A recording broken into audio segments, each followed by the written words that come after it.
The potter's clay. Elijah was a 35-year-old carpenter in a small village nestled between two hills in Judea. Though strong with his hands, Elijah had always felt a spiritual weakness inside, an anxiety that crept into his thoughts at night.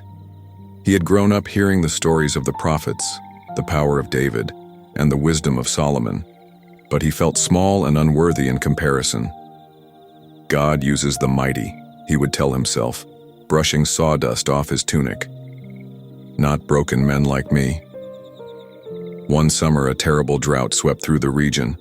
Wells dried up, crops shriveled.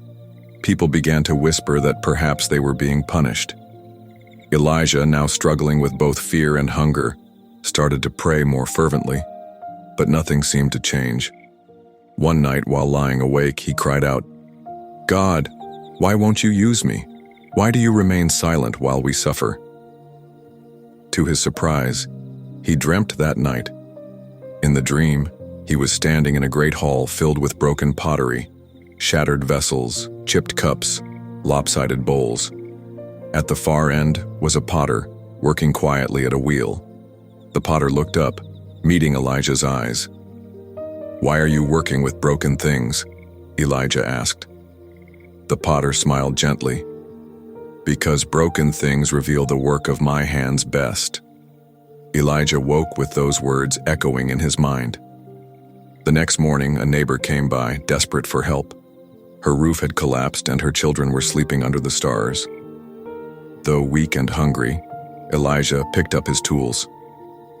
"I'm no prophet," he muttered to himself, "but I can still serve." He rebuilt the roof using scraps. Word spread. One by one, villagers came to Elijah, not just for carpentry, but for help, prayers, even comfort.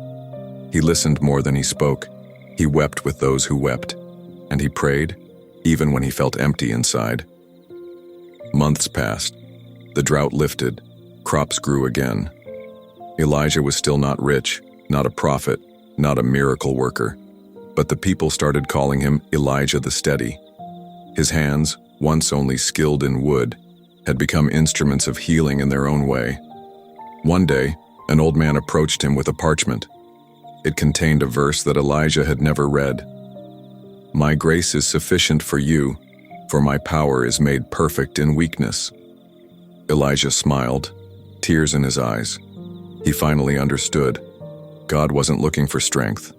He was looking for surrender. In Elijah's weakness, God had built something stronger than walls or roofs. He had built a community held together by grace.